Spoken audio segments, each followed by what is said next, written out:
the sum of $2.5 million is being asked for COMI. The Urban Development Commission, Madam Chair, $3 million in capital, as well as $1 million with respect to the current transfer for the Urban Development Commission. And so the intention here is, Madam Chair, as we go into the next financial year, and as I had indicated earlier, timing matters. And therefore, in order for us to be able to ensure that we get the financial year started on the right vein, these are a number of specific activities we want to ensure that we get as much activity within the first quarter of the next financial year, and therefore we are allowing them to be able to start, having started some of the works, to be able to continue that without having to feel encumbered with respect to their operations. And so, and as you would appreciate, obviously, between the Rural Development Commission as well as the Urban Development Commission will be able to accelerate and bring relief in terms of repairs to homes and those types of things.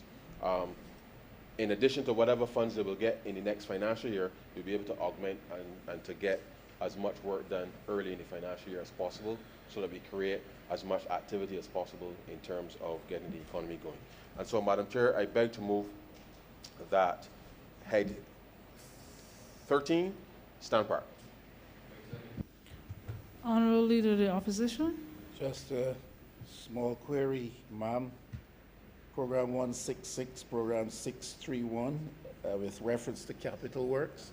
If we could get a little bit of specifics with respect to capital works through Urban and Rural Development Commission. Honorable Member for Christchurch East Central. The Honorable Leader of the Opposition will be aware, Madam Chair, that both the Urban Development Commission and the Rural Development Commission completes a number of repairs of homes and construction construction of homes for ordinary Barbadians across the length and breadth of the country. And it is part of this government's response to ensure that, one, not just for the purpose of economic activity, but those two entities can be able to better respond to the needs of all of our constituents with respect to urgent repairs. And therefore, whilst it is meant to be a part of a I don't want to say stimulus, the point is it is also responding to a number of long-standing issues that obviously people will have.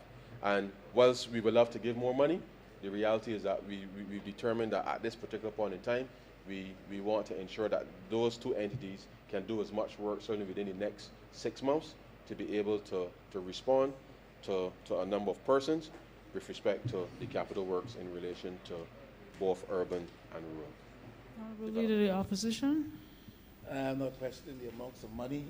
Give as much as you can. And I know that Urban does repairs to houses for people who are in situations of need, but I know they also do tenantry roads. And I'm asking if there are any roads involved in these capital works projects, and if so, where? Honorable Member for Christchurch East Central. To my certain knowledge, sir, I do not believe that the Urban Development Commission nor the Rural Development Commission will be called upon to build any roads. I know that the members in the Ministry of Transport Works and Maintenance have been doing a very aggressive road program, and therefore it is not anticipated that Urban or Rural will be doing any roads. All the road works will be completed by the Ministry of Transport Works and Water Resources. If the honourable member has a specific question about a specific road that he wants done, then I would suggest that he makes that request in the normal way that others do. But it's not contemplated that any road works will be done in relation to that. I must indicate, Madam Chair, that as part of the upgrade of the conditions for a number of residents in Chapman Lane, I do know that they have been tasked with respect to being able to facilitate the sewering of the residents in that Chapman Lane area, and therefore that is not road works, but that will be done obviously in conjunction with respect to the Water Authority and being able to connect in that respect. So to my knowledge, at this point, those are the only works that Urban will be doing with respect to anything close to roads is with respect to facilitating the connections to the persons in Chapman Lane to the sewage plant in terms of the infrastructure that's required for that. Honorable Leader, the opposition. Ma'am, is the honorable member saying that as far as tenantry roads construction or repairs concerned, this will no longer fall to Urban and Rural Development Commission? Is that what I'm being told? Or is just with respect to this particular vote, monies? I thought it was clear, sorry, Madam Chair. The Ministry of Transport and Works and Maintenance will be undertaking the road works across the country. The focus here, and has always been since we've come to office, was that urban and rural will focus on house repairs and other issues relating to residents as opposed to building roads in communities. And I hope that that is as clear. Unless that policy changes, that's the policy that I'm aware of, and that's the provision that we're making with respect to these entities in relation to that. I hope that's clear. Honorable Leader, Thank you, Honorable Member for Christchurch East and East Central. And does the pit toilets program get addressed in any ways under these monies here? Madam Chair, the facilitation of house repairs, and we have had a long discussion at Cabinet with respect to how to facilitate the repairs for homes that where landlords have not necessarily given permission. We've gone through a lengthy exercise with respect to that. It is the intention that with the repairs to the homes, that obviously the elimination of pit toilets, which has been one of this government's strategic objectives, that some of these monies obviously will be related to be able to accelerate that program. And so the elimination of pit toilets in conjunction with any other house repairs is part of the mission of both the Rural Development Commission as well as the Urban Development Commission. Honorable Leader, the opposition. And ma'am, is the honorable member in a position to tell us how many pit toilets would have been addressed in the St. George North constituency since November? I do not have I do not have that information on hand, Madam Chair. But the reality is that house repairs by both urban and rural, Madam Chair, are national issues. And therefore, to try to single it to one constituency, I think it would be unfortunate. But the reality is we're making provisions for the elimination of pit toilets, as well as to address a number of key house repairs for residents across the country. As I said, I wish that we could give more, that we could do all at one time, but that is not practical, Madam Chair, and therefore I beg to move that Head 13 stand back. Honorable Leader, the opposition. Ma'am, the honorable member can't say that pit toilets is a general national situation, therefore I can't ask that with reference to any particular constituency. I got 80 votes because I can promise anybody to do a pit toilet. I'm asking if in St. George North any have been done since November, and what is the number? I think that's quite pertinent as a question. Honorable Member for Christchurch East Central. Madam Chair, I'm sure that when the report for the Urban Development Commission is laid in the Parliament, that he will be able to see how many pit toilets were done, because that is not.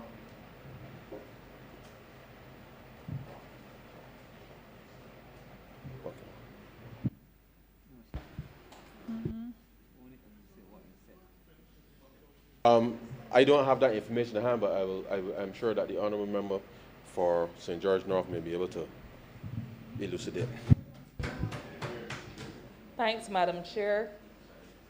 Within the next 3 weeks, we should have completed the first 9 or so of the toilets under that program.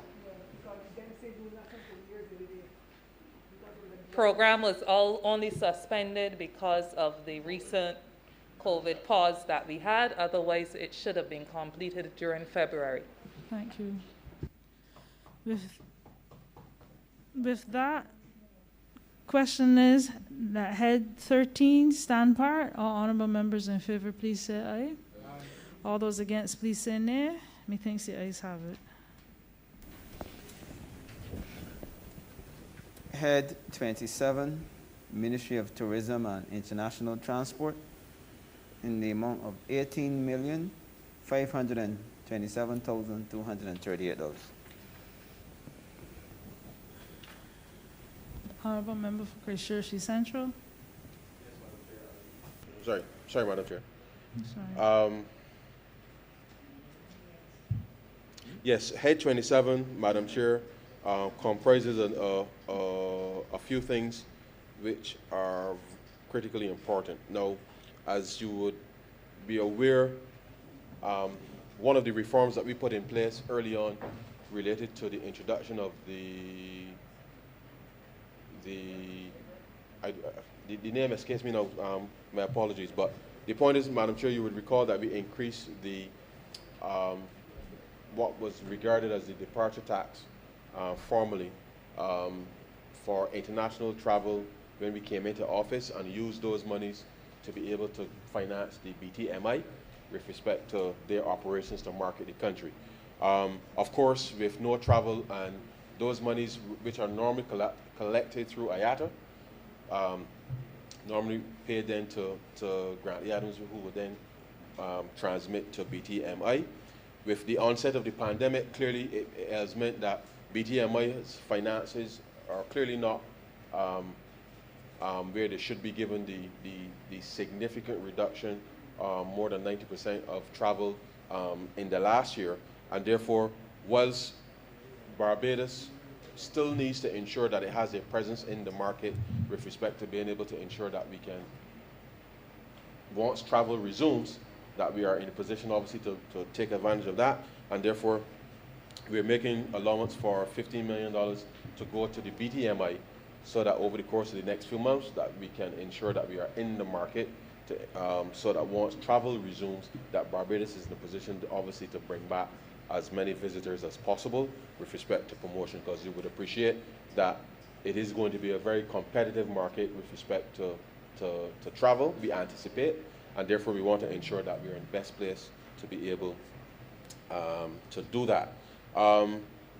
Under sub-program 340 for the aviation services, you will recall, Madam Chair, that with the demise of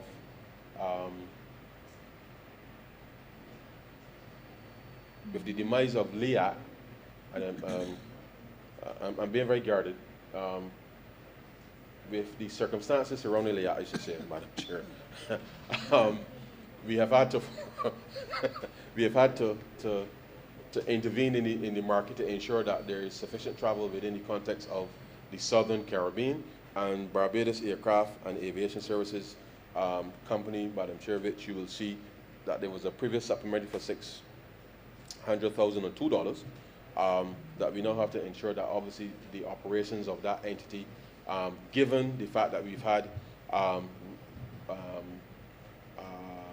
recent lockdown, and obviously with respect to what's taking place within the context of the Eastern Caribbean, we are making provision here to ensure that the company can continue to operate over the next 6 months, with the anticipation that with the uptick with respect to travel, that we'll be in a position obviously to allow the company to be able to operate.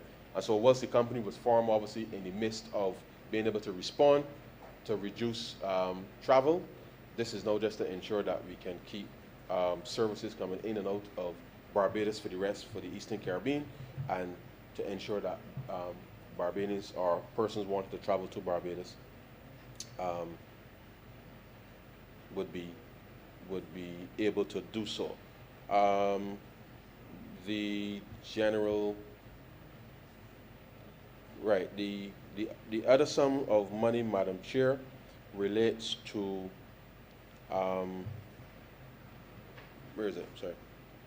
Yes, the other sum of $1,559,682 relates to the rebate with respect to visitors, which is being asked for to reimburse persons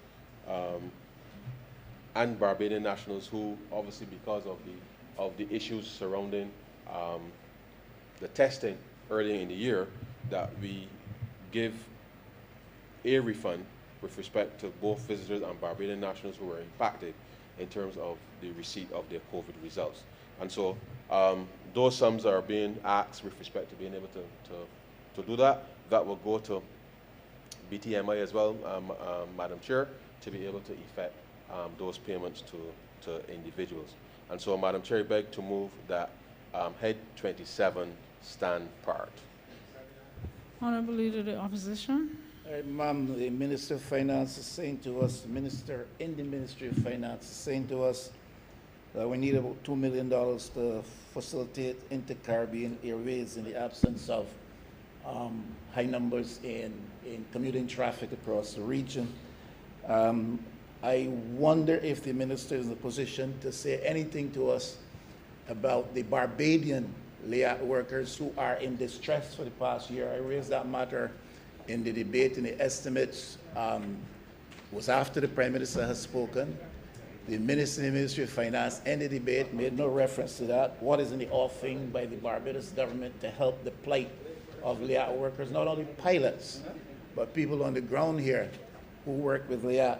What is in the offering by the government, if anything, to help to redress the sad plight of those people who've been suffering for over a year, while we move with this dispatch to find $2 million to facilitate inter-Caribbean airways? That is on the program. That is on the program. What is it? 340.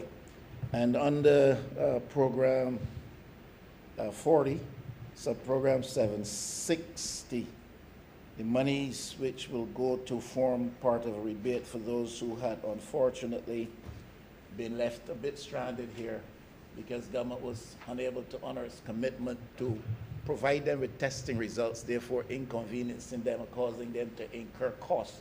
How many people are being represented in these numbers? And is this the end of it, or should we expect more to be asked for in rebate for additional numbers? Mr. Honorable Speaker, Member for St. Joseph. in relation to the query proffered by the Leader of the Opposition in relation to LIAT, this is the second time in the course of these debates that he has raised the issue. And I think that it would be good to spend a moment to set the context for what we're talking about. There are two sets of LIAT workers. The Leader of the Opposition speaks of them as though there's an amorphous group of people called LIAT workers. One set of LIAT workers were employed by LIAT in Barbados, and those workers paid contributions into the NIS. LIAT also paid contributions into the NIS on behalf of those Barbados workers. Again, they were employed by LIAT in Barbados, and statutory contributions were made out of their wages and on behalf of the employer to the NIS. There is a legal obligation on the part of the National Insurance Scheme through the Severance Payment Fund to make payments to those individuals.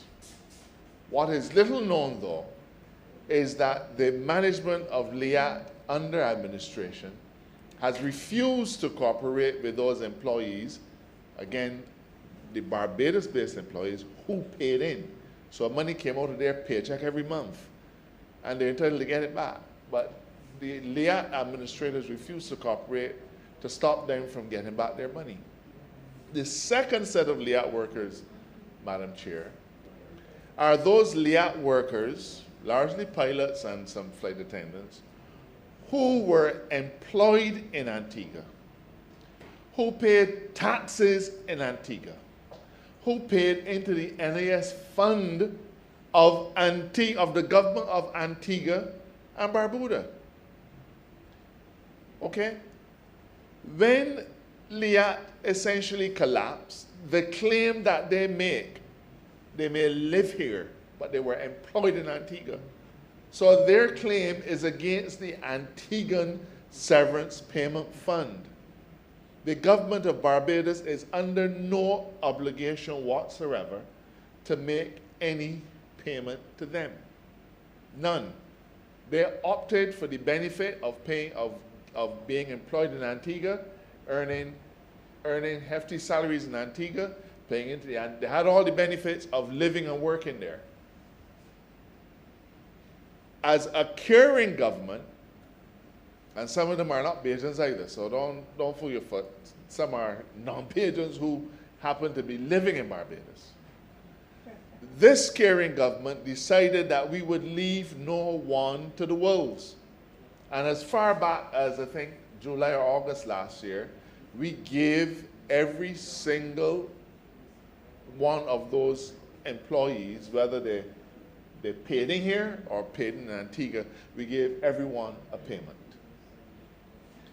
We have determined that it would be appropriate to see how we could make some kind of payment ex gratia, entirely ex gratia basis, to those unfortunate souls who work for LIAT, were contracted in Antigua, but who live here. But it is an ex gratia payment that would be made when the details are worked out. So I want to assure the Honorable Leader of the Opposition that this is not something that is forgotten by us. But he must not speak of it as though we are in breach of some obligation to the LIAT employees. That is not the case. In fact, other than a moral obligation, if you want to call it that, other than an obligation on a humanity basis, the government of Barbados, and I'm speaking as AG, has no legal obligation to those individuals whatsoever. Put another way, they made up their beds in Antigua, and therefore their fortunes are left in the hands of the Antiguan administration. But notwithstanding that, the Minister of Tourism is working out a program to come up with some numbers, and I hope, Mr. Speaker, I expect that within the next few days we'll be in a position to say to the public what ex gratia, what gratuitous assistance we'll be planning on giving those non-Barbadian, not in terms of residence, but in terms of their employment, those people who were employed in Antigua and paid their dues to the Antigua government. We're working out what we can and will give them on an ex gratia basis. Thank you, Honorable Leader of the Opposition. Thank you, Ma'am. The Honorable Attorney General did not say anything that I did not indicate when I spoke yesterday. I never spoke as though it was an amorphous group.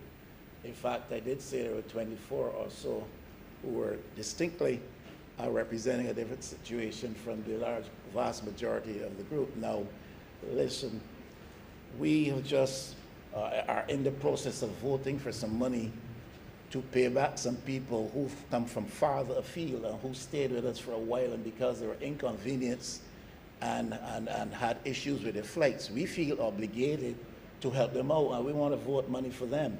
We had some Trinidadians who were stuck here. Trinidad itself would not receive its own citizens, and we looked after them, and we did it proudly with a boast to the world.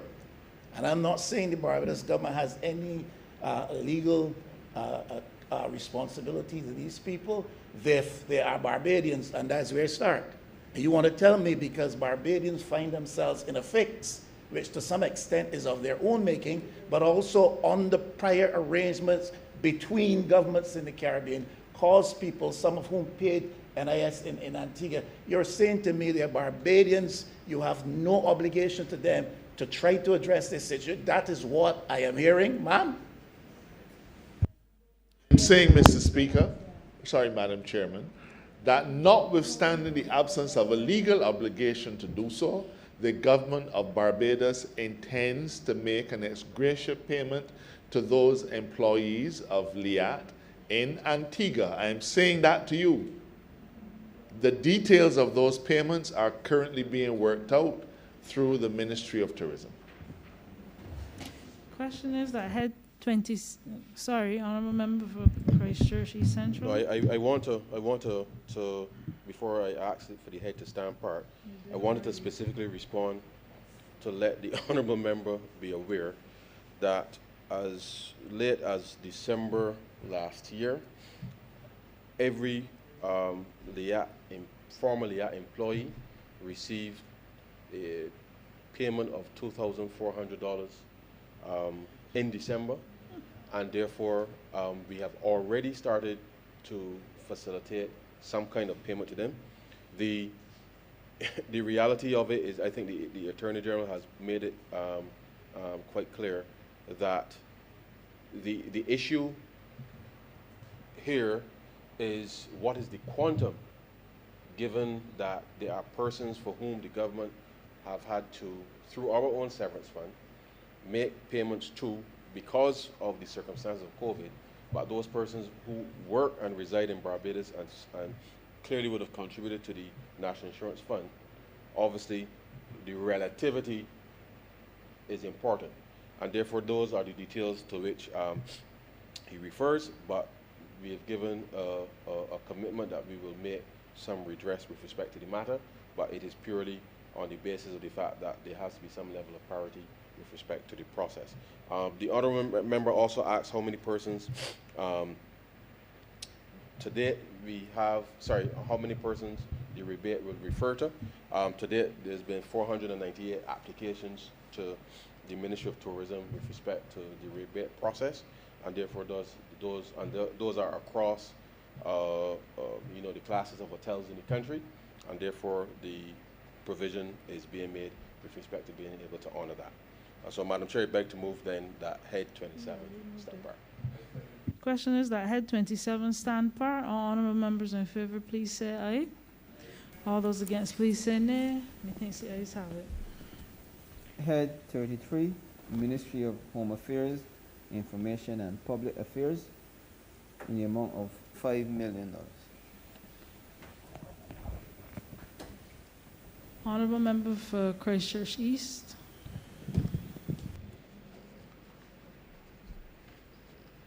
Madam Chair, this amount is in respect of plant and equipment and other expenses at the Caribbean Broadcasting Corporation. As you know, Madam Chair, when we assumed office, the aim of this government was to take all the statutory corporations off the books of central government and to encourage them to be independent. CBC was one such statutory corporation that came out of the pockets of central government, and CBC was trying its best to make its ends meet and become self-sufficient. Madam Chair, as we all know, if anybody who watches TV, any TV channel, at every possible opportunity you see advertisements, because television stations, radio stations, they run on advertising. That's how the stations make their money. Programs are aired, people buy advertising slots for popular programs, and that is the revenue that you use to run the corporation, to repair the plant, buy equipment. Madam Chair, almost embarrassingly, I would tell you, if you look at some of the productions from CBC, you realize they're not as sharp as, for example, CNN. There's a difference in quality. That's because we're still using old equipment, a lot of which has gone well past its sell-by date and is in need of shelving. Even our boxes, Madam Chair, our multi-choice, which is the main revenue earner for CBC, operates on an analog signal. Multi-choice requires your antenna to be able to pick up another antenna for transmission, as opposed to a digital format. For example, I don't want to call the names of the competitors, but you get where I'm coming from. We were doing quite well at CBC until COVID interrupted. We were reformatting the news, CBC News. You have a new look news. The sets have been upgraded. The quality of the programming has increased tremendously.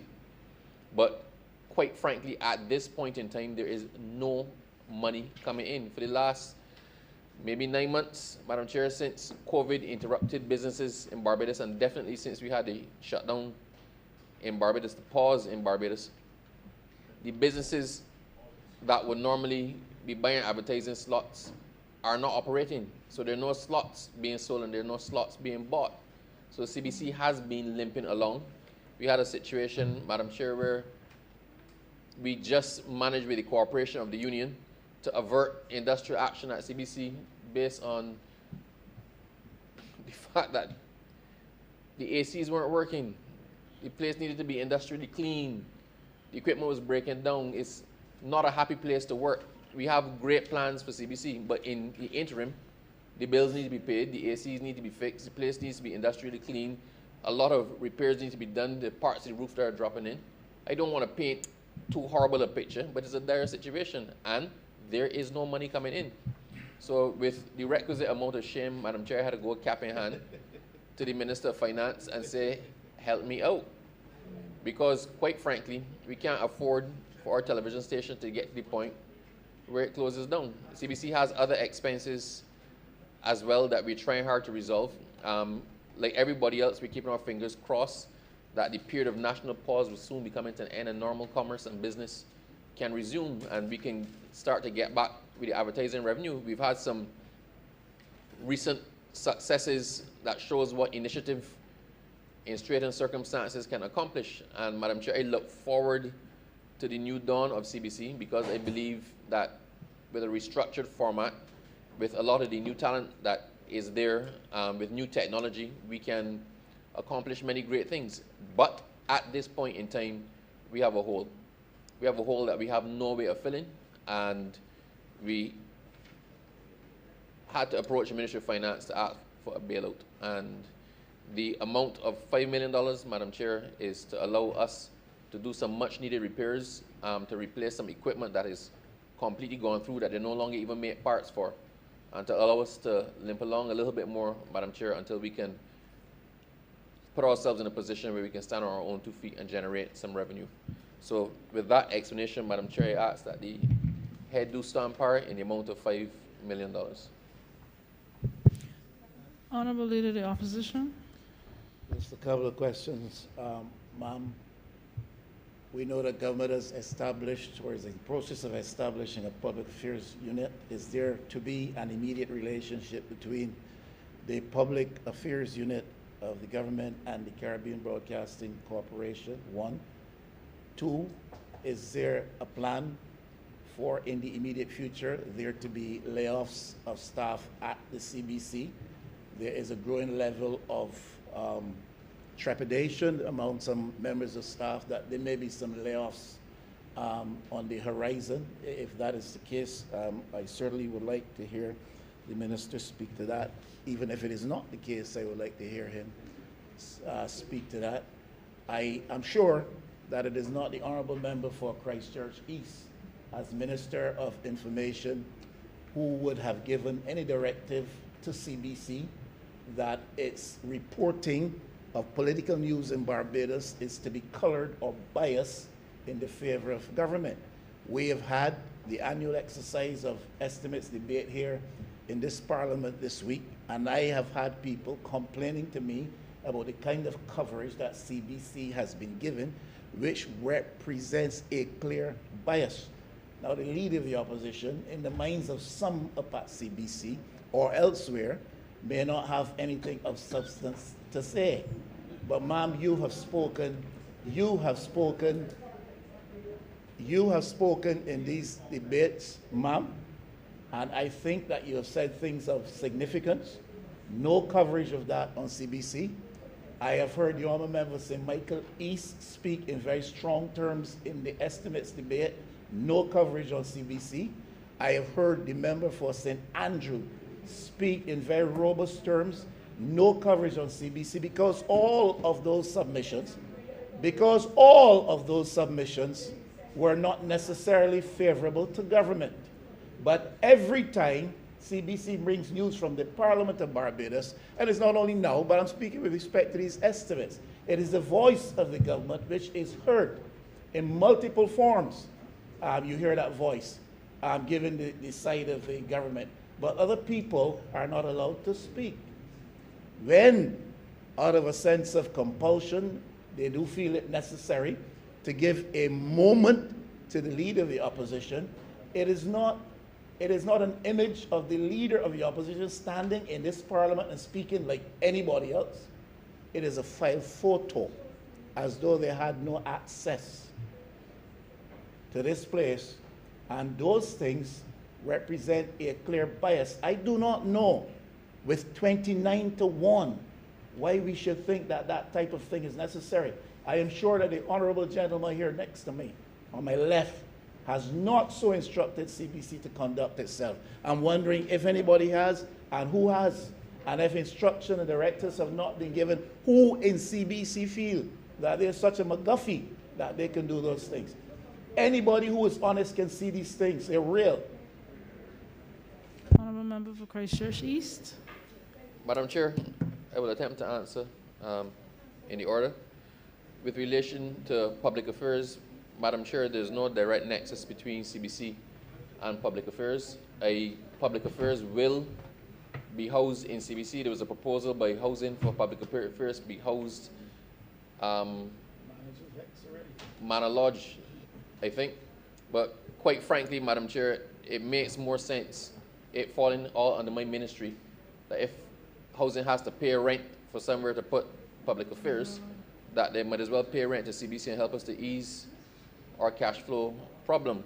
So there's no direct link with public affairs and CBC, but ma'am, they will be housed in the same area, and I expect that CBC will from time to time public affairs will from time to time, where convenient, use some of the resources of CBC in terms of studios and whatnot. It just simply makes sense. With respect to will there be any layoffs? Layoffs are not on my cards at the moment, Madam Chair. They have not been discussed. It has not been contemplated. CBC has gone through a restructuring exercise, and we are trying our best, as I said, to get back on our feet. It makes no sense at this point to be considering the exact structure of CBC, because you might as well look at the structure of every single statutory corporation or every single company in Barbados at this point.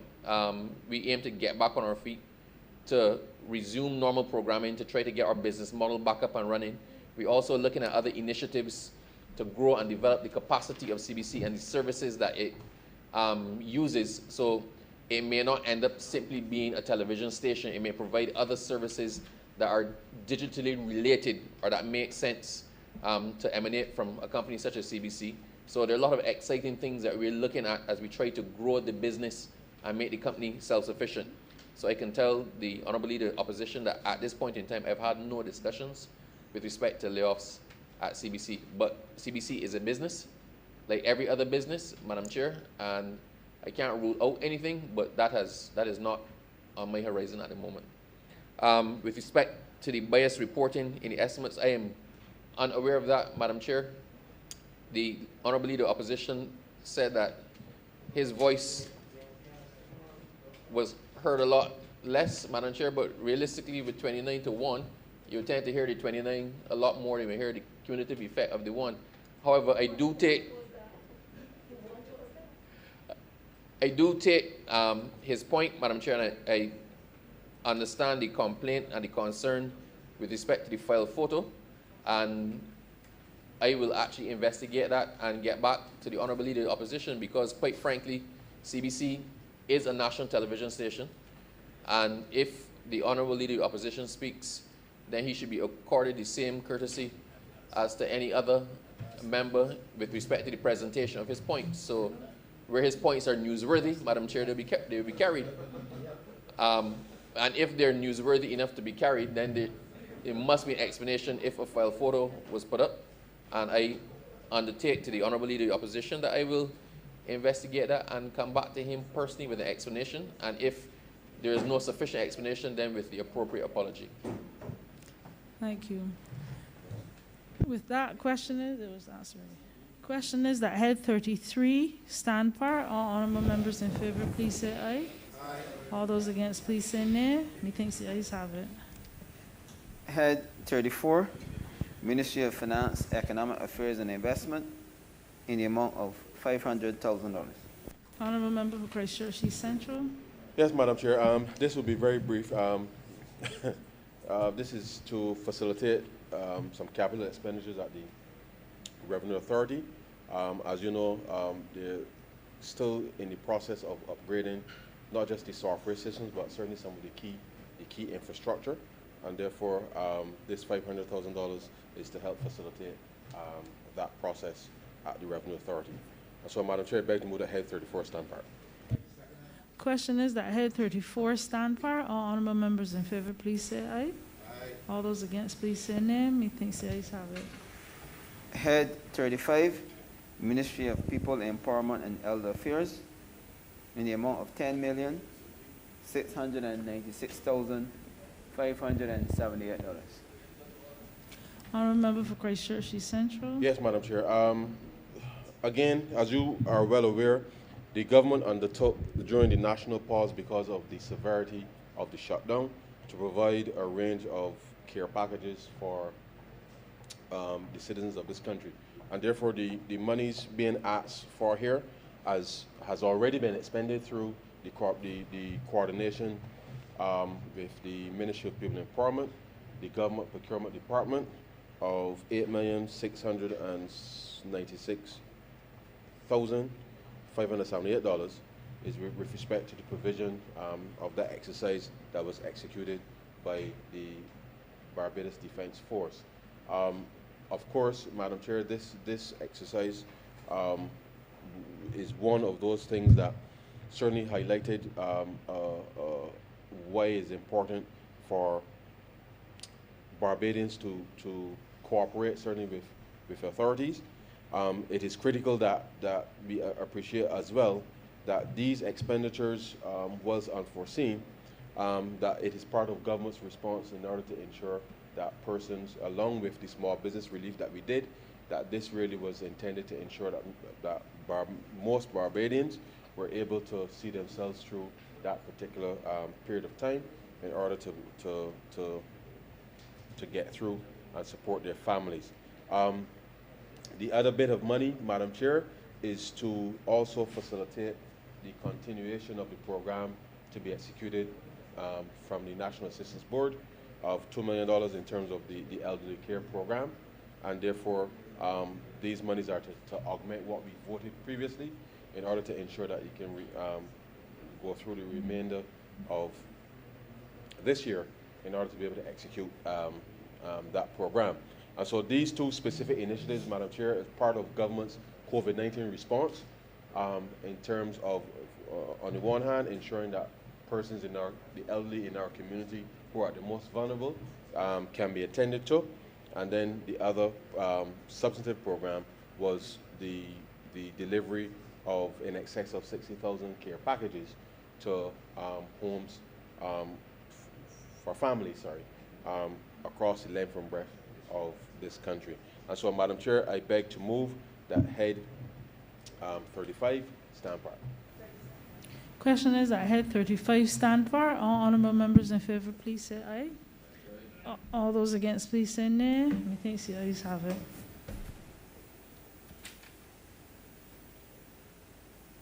Head 39, Ministry of International Business and Industry, in the amount of $4 million. Honorable member for Christchurch East Central. Yes, Madam Chair. Again, to facilitate the operations of the Barbados Investment Development Corporation, the sums of monies are being transferred to facilitate their continued operations, certainly into the next financial year. And so what you will see here is just similar to what we did before under PMO, with respect to to ensure that these entities can support the growth in the economy, certainly within the context of the first half of the next financial year, by way of the timing of the expenditures. And so, Madam Chair, I beg to move that head 39 stand for. Question is that head 39 stand for. All honorable members in favor, please say aye. Aye. All those against, please say no. Methinks the ayes have it. Head 81, Ministry of Transport, Works and Water Resources, in the amount of $3,378,670. Honorable member for Christchurch East Central. Yes, Madam Chair. So there are two aspects to this resolution. As you're aware, whilst the government is in the process of being able to roll out the digital ID, we took a decision, obviously, that we would want to be able to facilitate the upgrade of all of our systems. But obviously, in the interim, there are persons who still have to travel abroad with respect to, and obviously, and drive, and therefore in anticipation of that transitional period with respect to when other countries will be able to read our digital ID, it is still important that we are able to facilitate those who have to travel overseas to be able to do their driver's licenses. But in the interim, as is the case locally, we're also making, through that digital ID process, the ability for law enforcement obviously to recognize who has a driver's license or not. But this particular provision here is to just to facilitate the licensing authority being able to continue to print driver's licenses for those persons who will have to travel overseas with respect to that. And obviously until persons have received their digital ID, that persons can get their driver's licenses in the interim until that happens. The subsequent part, and this is a little bit of an early advance, as you were aware, the Transport Board, Madam Chair, has been transformed, certainly with respect to the provision of the new buses, but as you would appreciate we've had some cost reductions with respect to the fuel and all of those things. The reality is that under a COVID environment, the revenues clearly have been impacted with respect to the operation of the board, and therefore we are advancing to the Transport Board through this supplementary $2.75 million to be able to help the Transport Board obviously manage its way through this very difficult period. And whilst these are sums that are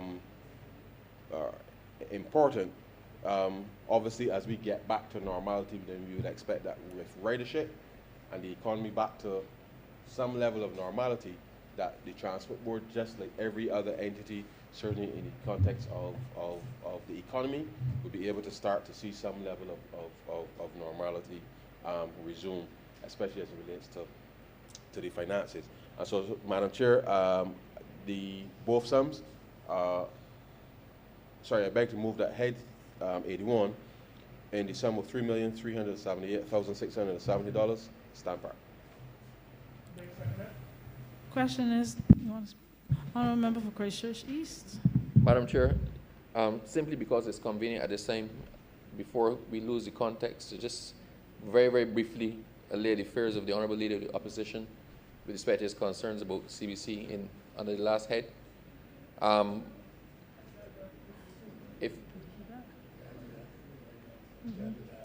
pass, yeah. Question is that head 81 stand par. All honourable members in favour, please say aye. Aye. All those against, please say nay. Methinks the ayes have it. Head 82.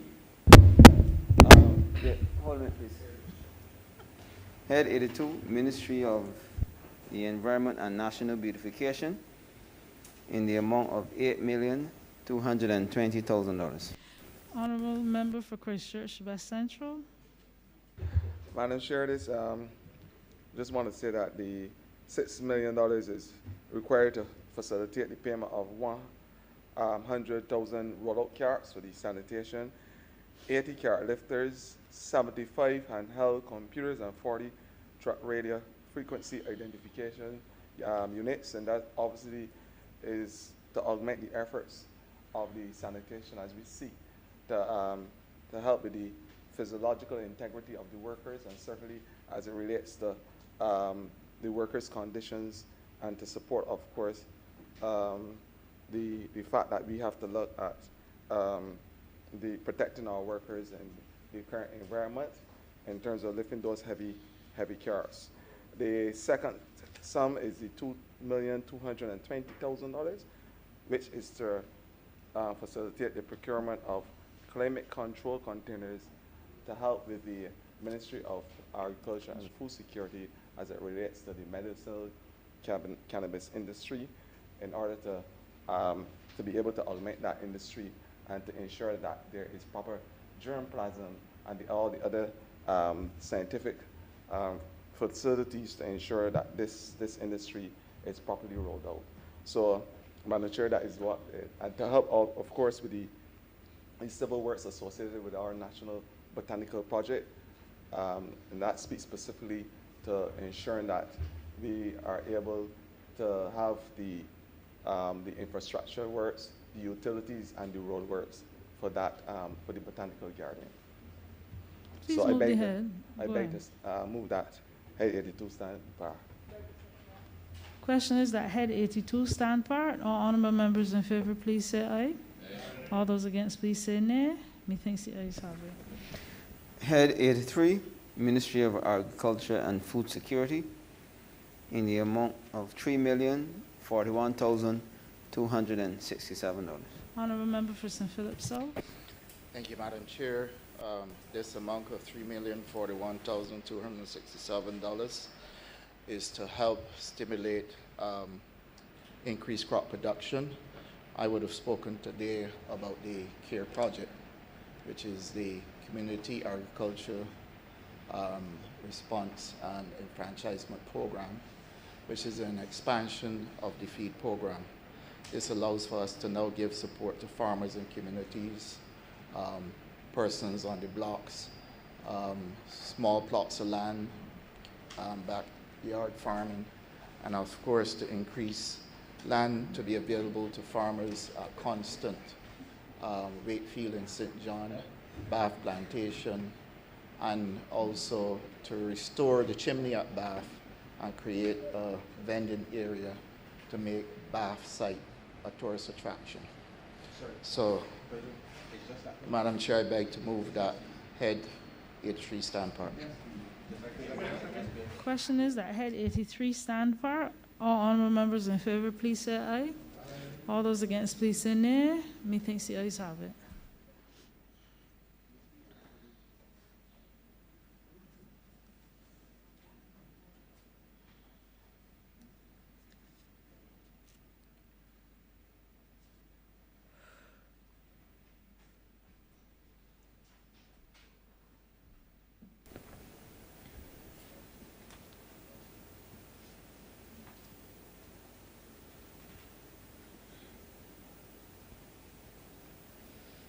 Head 86, Ministry of Health and Wellness, in the amount of $29,152,000. Honorable member for Christchurch East Central. Yes, Madam Chair. As you are well aware, we received a donation from the government of India with respect to 100,000 doses of vaccines, which allowed us to, of the AstraZeneca vaccine, which allowed us to start the vaccination program in Barbados. The sums of monies here are to be able to acquire additional vaccines to roll out for Barbadians, and therefore we are making a specific provision here now, before the end of this financial year, for these monies to, as part of our response to COVID-19, to be held certainly at the Queen Elizabeth Hospital, pending obviously the arrival of those vaccines to be able to make the appropriate payments. You would recall equally that the Prime Minister had announced that there was a national vaccine fund for which persons will have been asked to contribute. I can report to this honourable chamber that up until last Thursday, when the last information that I had, we had in excess of $6 million in donations with respect to that, which will obviously offset the expenditure with respect to this initiative. And so the provision here is just to allow us to be able to ensure that we can pay for the vaccines without having to make adjustments certainly to next year's budget, and allow us obviously to continue the rollout of the campaign once the vaccines arrive. Equally, you in the Prime Minister's presentation, she spoke to, and I know that in the Minister of Health's presentation as well, the issue of how do we deal with the genomics and the research associated with that as a commercial activity in the country.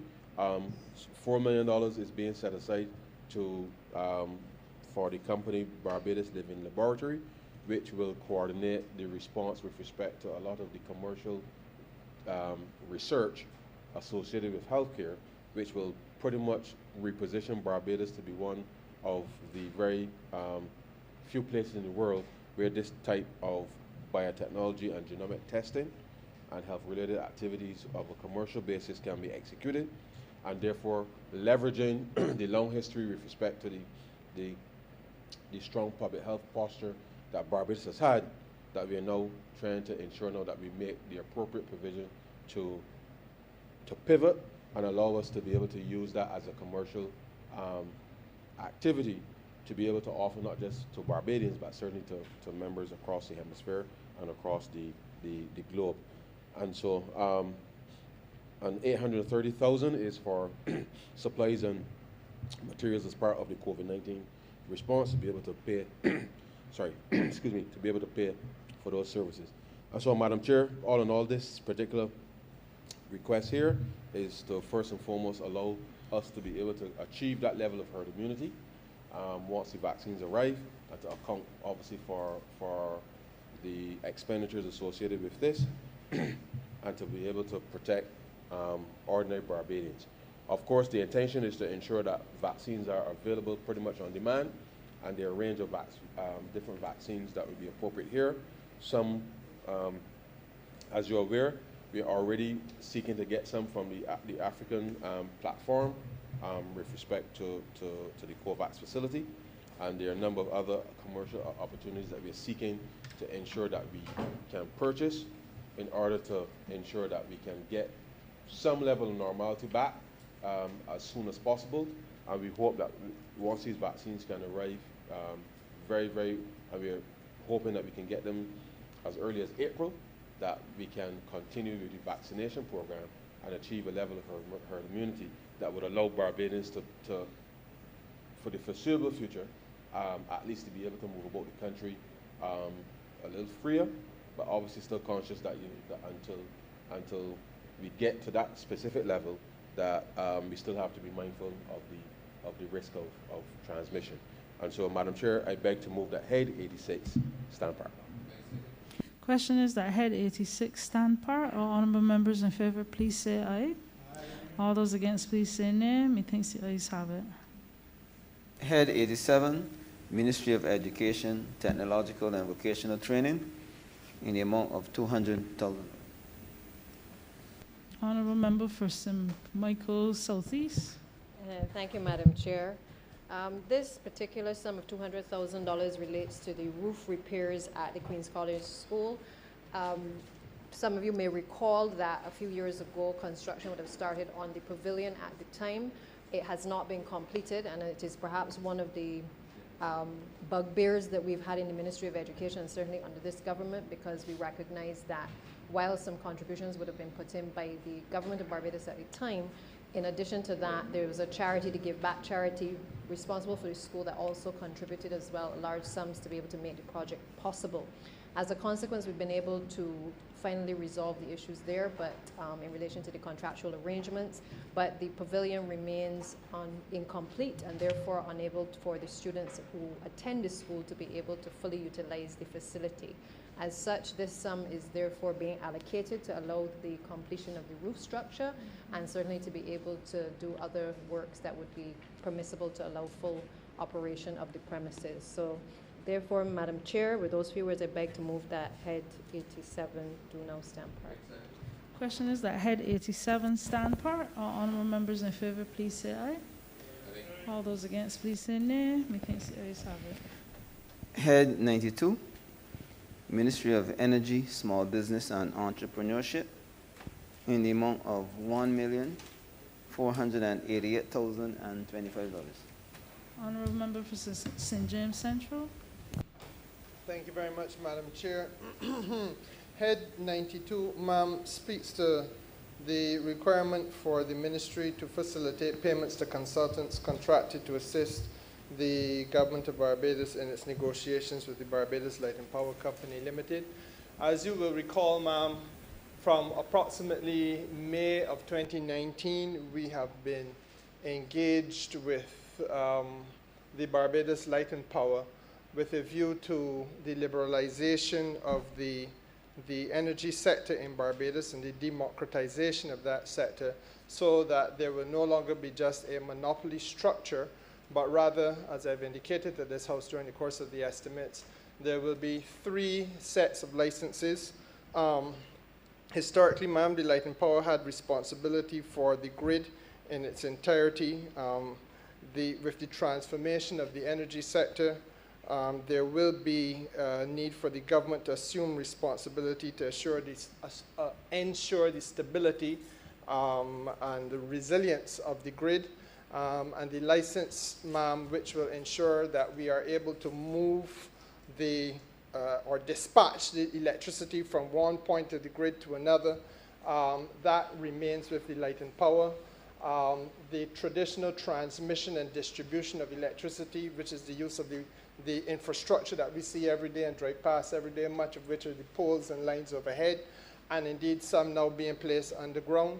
That remains with the Light and Power, but there will be a competitive aspect to the market for the first time, ma'am, which will be in generation, so that individuals or groups of individuals can come together to produce generate their own electricity and to sell it into the grid.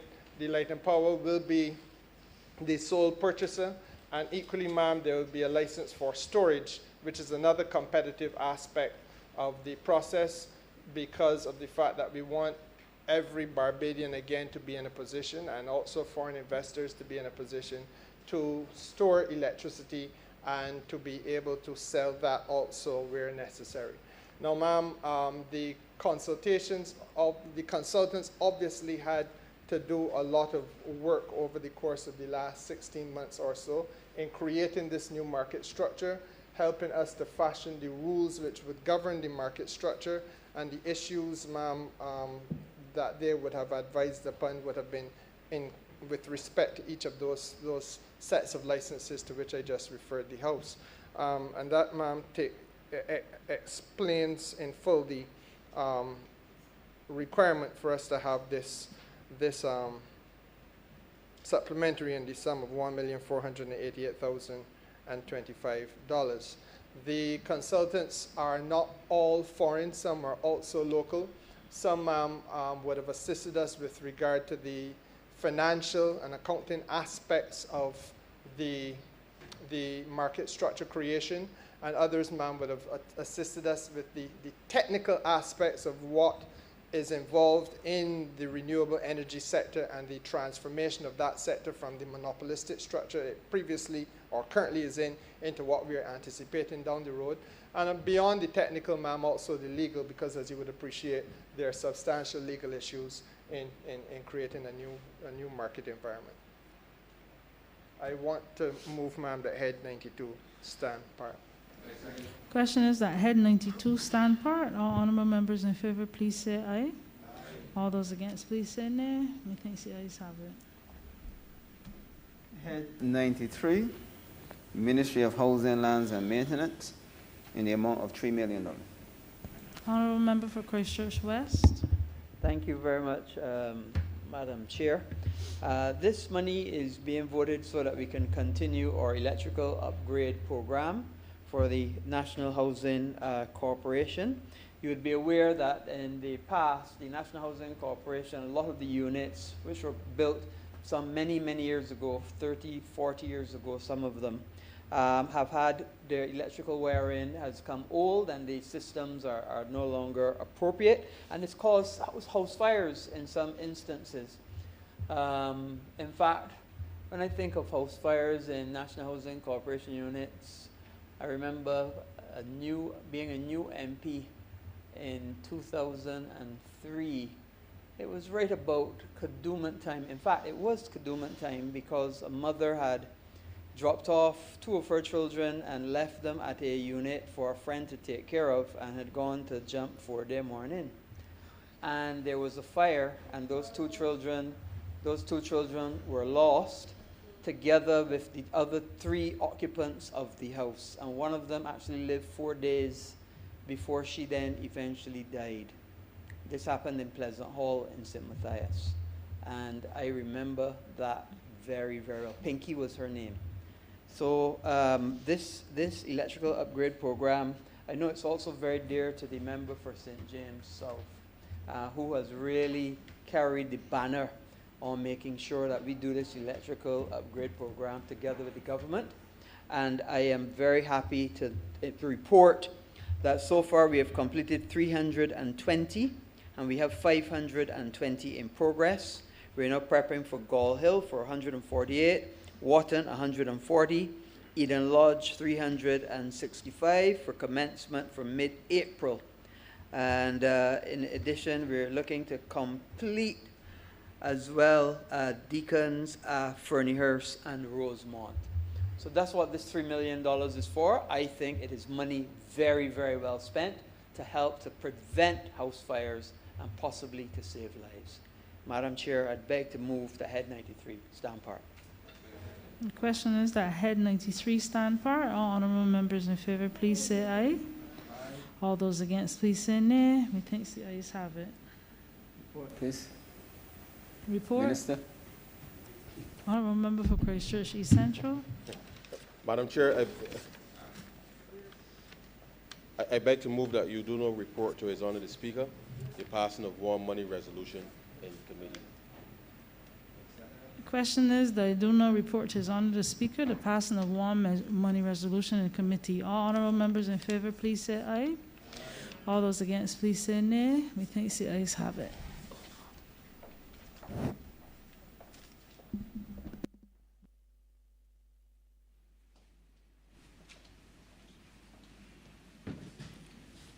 The Chairman of Committees has reported the passing of one money resolution in committee.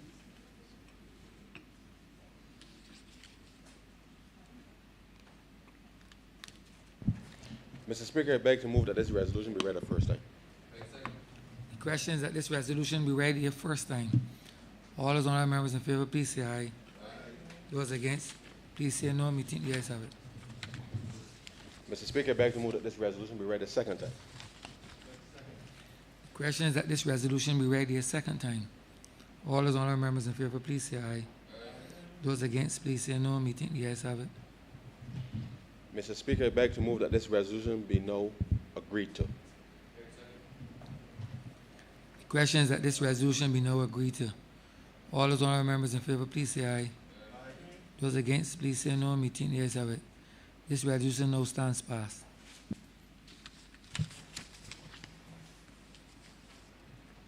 Honourable Leader, Government Business. Thank you, Mr. Speaker. With that, we have come to the end of today's sitting, and the sitting for the entire past few days. It has not been a normal estimates debate by any stretch of the imagination. I don't think any of us could ever have imagined that we would still be in this place, certainly, but also that we would have been here under these conditions. And therefore, as I speak on the adjournment, I just want to say a special thank you to the entire team here at Hastings, at our new location. I want to say thank you to the clerks at the head table, to all of the administrative staff, the Royal Barbados Police Force, all of the people who pretty much helped to make what we do here possible. Also to the catering staff downstairs as well, who have pretty much kept us fed and watered through the time that we've been here. And to thank all colleagues who have contributed during the course of this debate and expressed and defended their various ministries, but also supported the policies of the government in this very difficult time. And while at times I know it may seem as though the Leader of the Opposition does not always support, I know that deep down in his bosom, he has been grounded in the philosophy of the Barbados Labour Party, and at times it does come out. So we know in his heart where he stands, and therefore part of being the opposition, I suppose, is that you have to keep the government on its toes, and I believe that is what he tries his best to do. So with that, Mr. Speaker, I beg to move that this sitting be adjourned until Monday, the 29th of March at 10 a.m. The question is that this Honourable Chamber be adjourned until the 29th day of March 2021 at 10 a.m. in the forenoon. All those honourable members in favour, please say aye. Those against, please say no. We think the ayes have it. This Honourable Chamber stands adjourned until Monday, the 29th day of March 2021 at 10 a.m. in the forenoon.